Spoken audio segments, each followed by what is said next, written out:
Where in the hell is Joe Biden and Kamala Harris? Why are they not saying something?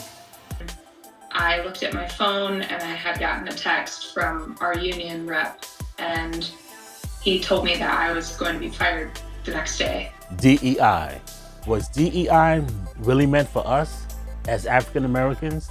And if so, why are so many white women crying over the loss of their jobs due to DEI? Really?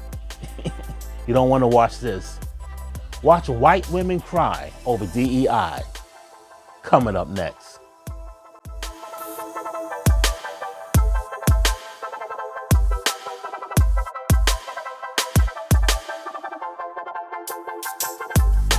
Thanks for watching Rewind, my new online digital platform. Let's get right to the chase. DEI. Was DEI really meant for me? Was DEI really meant for you, as in African Americans? And if so, how come we benefited the least from DEI? How come a lot of these companies, like Target, some of these other companies, Walmart, are getting rid of DEI? And we are complaining. But the thing is, should we really complain that DEI is no longer for us when it really wasn't for us in the first place?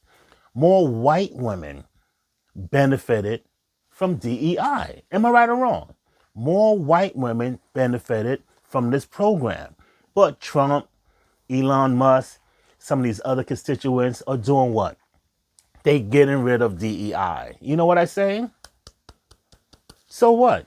We benefit the least anyway. The only thing that I'm concerned about is that when we go and get hired for these positions, they don't want to hire us. They want to hire somebody that looks like them folks. And them folks do not look like me, right? They don't look like me. Do they? Do they really look like me? So the only thing I'm concerned about is what's going to happen in terms of us as black people getting job, getting employment. Are we going to be left behind because of DEI? Where in the hell is Joe Biden and Kamala Harris? Why are they not saying something? Why are they being so damn quiet? I don't understand this. You would think that because they have just left an administration, that they would be out there screaming from the rooftops about what is happening right now. Why are they not saying anything? I don't get this.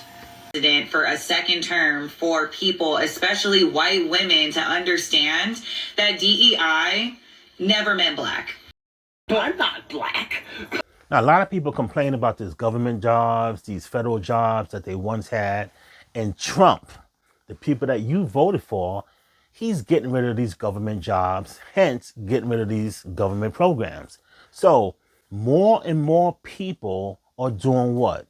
They are FAFO. They effed around and found out that when they voted for this man and he's getting rid of these programs and getting rid of these jobs, that you are left behind. How are you going to pay your mortgage? How are you going to pay your rent? How are you going to pay your car note? How are you going to eat when these programs are gone because of DOGE, better known as Doge, and that idiot he got up there in the White House, Elon Musk, who has no position of being in government, of being next to Trump in the Oval Office. He's getting rid of these jobs. So when you put the two common denominators together, what do you get? You get two billionaires who don't give a damn about you. You have two billionaires who are making their money. Elon Musk, how much money is he making per day, per week, hanging with Trump? You notice that he got these government contracts. He's making money. He's making money, a billionaire. You, as a lame guy, the lame duck, the ordinary working man, not making money. Why?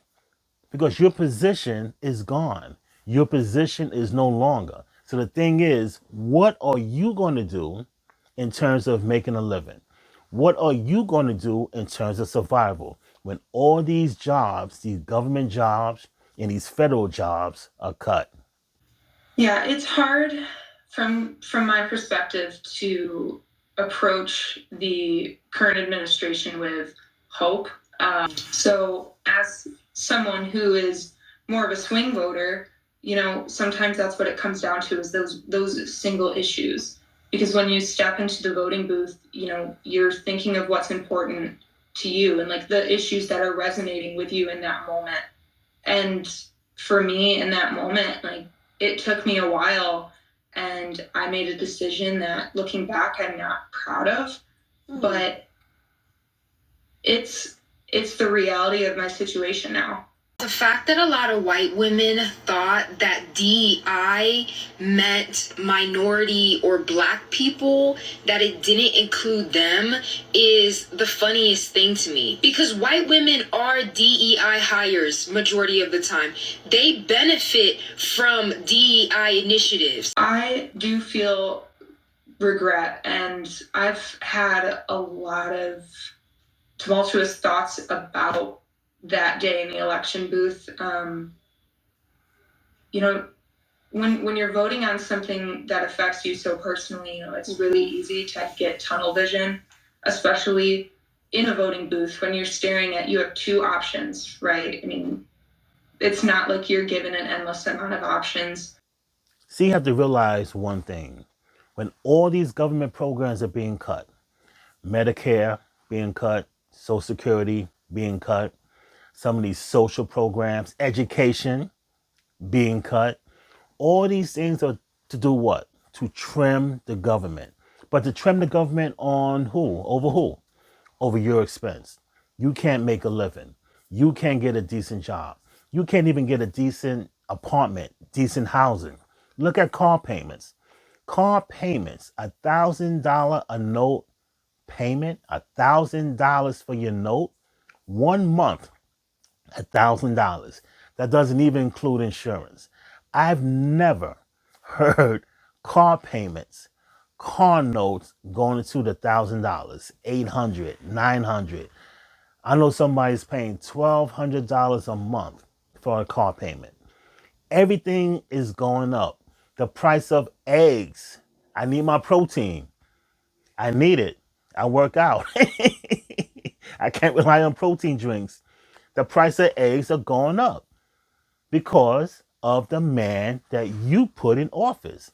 Hey, I need my eggs. I need my protein. Let's give a round of applause for protein.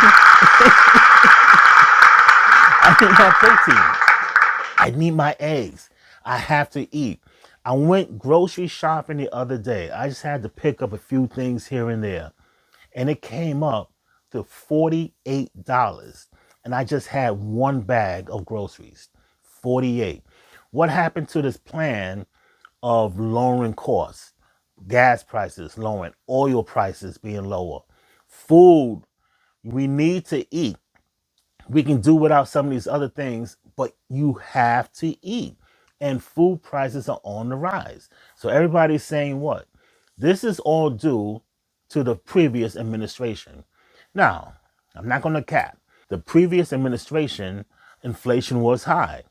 Gas prices, food prices was high. But towards the end of the administration, it was an all-time low in about 40-something years. But they are still blaming the past administration for what's happening right now. You said you was going to lower prices.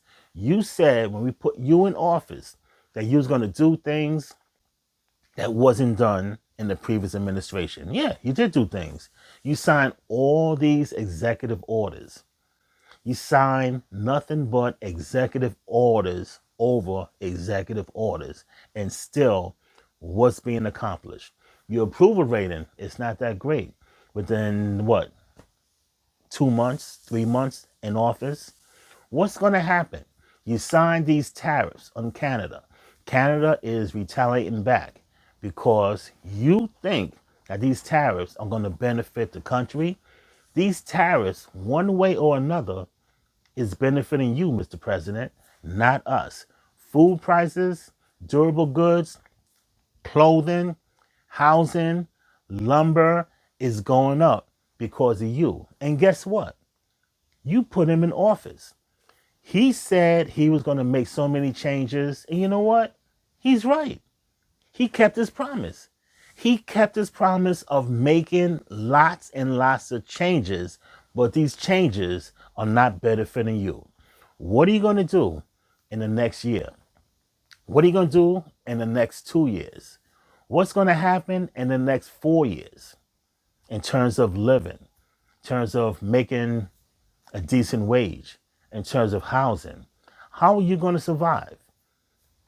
How are you going to survive when you put this man in office and DEI is no longer on your side? Ladies, gentlemen, you want a filtered analysis of videos just like this? I want you to do one thing. I want you to hit that subscribe button. Hit the subscribe button, hit the bell for future notifications. That way you are notified when the video comes out each and every week. You're watching